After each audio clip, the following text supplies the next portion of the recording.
siswa-siswa di anak SD zaman sekarang. Anak-anak sekarang tuh aksesnya itu, informasinya itu lebih luas, lebih mendalami itunya pengetahuannya, karena di sisi lain pengetahuan zaman sekarang itu bisa lewat dari internet semua kan, kayak bikin video dari bisa AI gitu kan. Terus kalau mau belajar bahasa Inggris bisa lihat dari video YouTube, nah gitu-gitu kan. Jadi kita bikin coding atau apa kayak bisa dari AI semua kan zaman sekarang. Itu banget. Jadi siswa sekarang itu bisa melatih keterampilan dari abad ke-21 gitu kan. Nah, Menurut dari sisi Laisa gimana? Laisa? Kalau aku sih setuju banget. Soalnya kalau di sosial media itu nggak cuma bisa untuk apa ya, kayak nggak selalu untuk yang ngebantuin, tapi di sosial media kita juga bisa berkomunikasi dengan teman yang jarak yang jauh dari kita. Terus ada loh anak SD yang bisa membuat edukasi sendiri, terus dia bisa berdaya diri gitu loh, karena dia dapat apresiasi kan dari media sosial ini. Benar banget. Setiap poin kan ada dua sisi, Laisa. Gimana dengan sisi negatif dari tantangan ini? Apa yang bikin sering orang tua itu panik atau khawatir gitu? Nah ini dia nih, tantangan paling utama soal konten negatifnya yaitu kayak masalah kesehatan mental seperti mereka gitu loh. Anak SD kan anak SD itu masih labil, jadi kan mudah terpancing emosi atau gampang penasaran atau gitu lah kan. Kadang mereka juga suka aja dia kayak melakukan hal-hal yang gampang tandas, kayak terpancing gitu ya, kekerasan atau pornografi, bahkan bullying secara online gitu loh. jadi sekarang udah ada sisi negatifnya. Berarti sosial media di zaman sekarang itu dampaknya besar banget. Tapi jangan lupa juga kecanduan gadget itu, kalau udah kecanduan ya bisa mengganggu pola tidur, konsentrasi belajar siswa juga, dan bikin mereka jadi malas bergerak, khususnya anak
suka mereka tuh main HP, kayak mereka nonton apa, buka apa gitu, mereka tuh harus diawasi oleh orang tua gitu loh guys.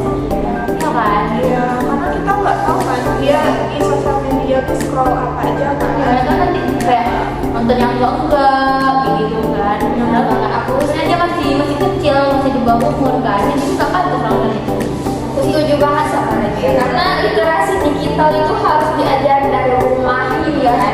Nggak cuma soal cari pakai, tapi etika berinternet juga, pentingnya privasi diri sendiri juga, dan bahayanya strangers gitu. Di dunia maya sekarang kan udah bahaya kan. Nah, orang tua juga harus jadi contoh positif lah dalam menggunakan gadget. Jangan bilang anak jangan main HP, tapi tanya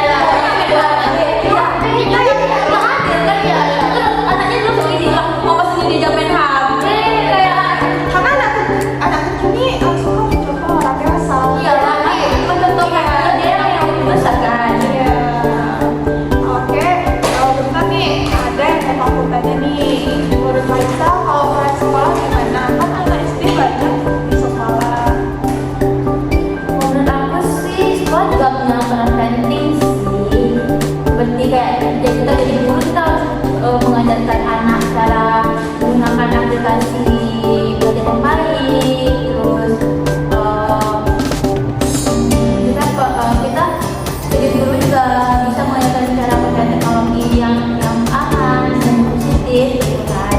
Misalnya kita pelajaran tentang bahayanya bullying, terus pakai aplikasi belajar yang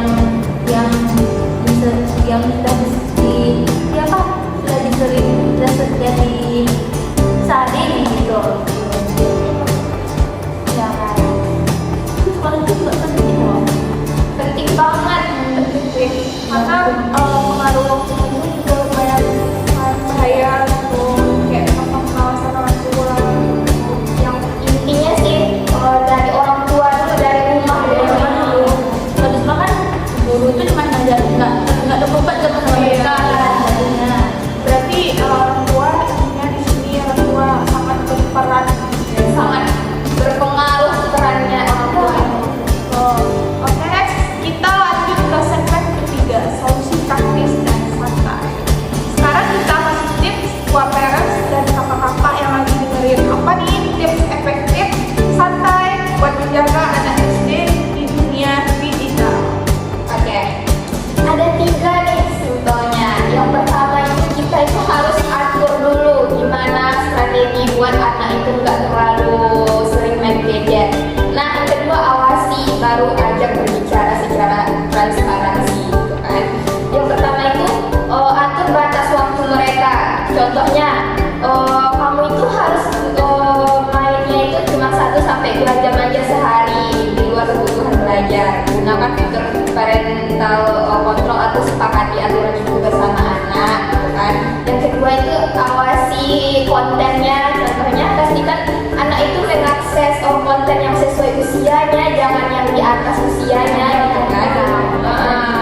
Yang penting gadget itu sebaiknya dipakai di ruang publik rumah lah, jangan di tempat tertutup. Contohnya di kamar menyendiri, jangan kayak gitu. Takutnya dia nggak juga ya. Dia buka akses website itu Iya kan, masih di bawah umur. ya. Terus yang selanjutnya itu ajak berbicara secara transparansi. Contohnya komunikasi yang nyaman itu.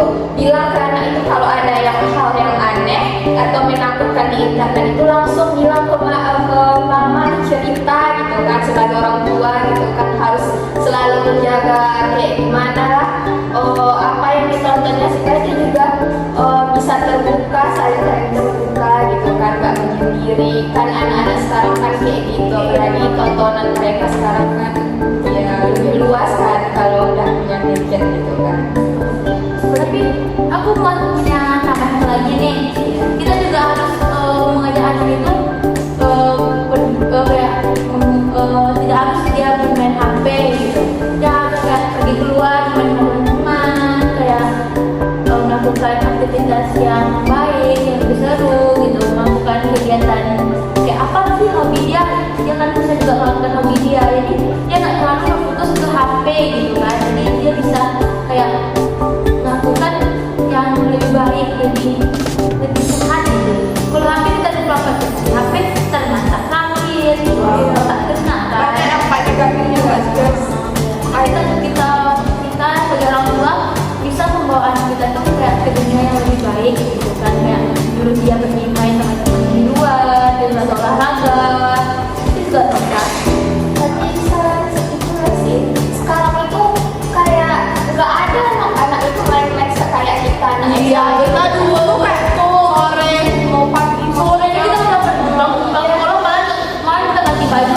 lumayan gitu kan. Sekarang enggak, yang nyampe rumah dari HP gitu kan. Iya, orang tua sekarang namanya orang tua biasa kan, orang tua biasa. Kayak dia membebaskan anaknya, kayak boleh nonton, dibagi main luar. Padahal menurut aku lebih enak main dunia nyata dibanding dunia maya gak sih? Jadi otak anak itu juga itu berpengalaman mereka itu juga tambah luas, gak cuma di gadget aja gitu ya. Kalau di gadget aja tuh kayak kurang relasi gak sih? Benar banget. Mendam di kamar aja gitu, nggak ada kayak kita dulu banyak kenang-kenangannya gak sih? Banyak banget. Pokoknya seru banget lah. Kalau boleh ulang kita ulang gak sih? Iya, bisa diukur situ aja kita kan, nggak ketemu dewasa kita yang di situ aja. Ternyata kalau udah dewasa nih enakan jadi anak kecil gak ngerti kan? Iya, betul. Dulu pas kecil pengen dewasa, sekarang dewasa pengen anak kecil lagi. Aduh, gawat sih. Poinnya bagus sih guys. Jadi intinya siap atau tidak siap, dunia digital sudah ada. Tugas kita bukan melarang, tapi membimbing, mempersiapkan mereka. Jadi ini penutup podcast kita kan. Seru banget ngobrol hari ini. Kita udah bahas dari pasreng sampai parental control. Topik anak SD di dunia digital ini memang nggak ada habisnya nggak sih guys? Ya, kalau diceritakan masih panjang mas. Masih panjang. Waktu kita nggak sanggup. Rasanya 10 menit gak cukup sih rasanya. Tapi dari semua yang kita bahas tadi ya, intinya adalah kedekatan atau keterbukaan orang tua itu sangat penting. Jangan sampai anak lebih dekat sama gadget daripada sama kita. Itu PR sih bagi kita ya, bagi anak, bagi orang tua lah, orang tua zaman sekarang gitu kan. Betul banget guys. Dan dari aku, kita tuh harus punya mindset bahwa teknologi itu alat untuk belajar dan berkarya, bukan sekedar tempat menghabiskan waktu gitu guys. Mari kita ajarkan mereka mengendalikan teknologi, bukan dikendalikan oleh teknologi guys. Keren. Karena sebelum kita benar-benar pamit, kita punya tantangan nih. Ini buat parents dan pendengar setia dari cerita sekolah dasar. Yes, tantangannya yaitu minggu ini adalah coba luangkan waktu Anda 15 menit hari ini untuk duduk bersama anak kalian tanpa gadget gitu kan. Dan tanyakan satu hal ini. Apa yang paling seru yang kamu temukan di internet minggu ini dan apa yang kamu pelajari dari itu? Coba tanyakan kepada anak-anak kalian. Fungsinya adalah kita jadi tahu minat digital mereka dan mereka merasa aman untuk berbagi. Jangan dihakimi ya, cukup dengarkan dengan tulus. Nah, yang udah berhasil coba tantangan ini, jangan lupa share pengalaman kalian. Langsung aja komen di kolom komentar YouTube atau kirim ke DM Instagram @cerita_sd_podcast. Ceritain gimana reaksi anak kalian. Kita tunggu ceritanya loh. Nanti cerita-cerita paling menarik bakal kita bacain di episode berikutnya. Jadi, jawaban dari pertanyaan utama kita, anak SD dan dunia digital, siapakah mereka? Jawabannya adalah mereka akan siap jika dari kita, orang dewasa juga siap dan mau repot mendampingi mereka. Kesiapan mereka adalah cerminan dari kesiapan siapa? Kita setuju dan semoga obrolan hari ini bisa sedikit membuka mata kita semua ya. Oke guys, itu dia obrolan hangat dan cerdas dari podcast cerita sekolah dasar. Aku Melani, ditemani Desa Adrisa. Jasa kamu terima ini. pamit, sampai ketemu lagi dengan cerita-cerita sekolah dasar yang pastinya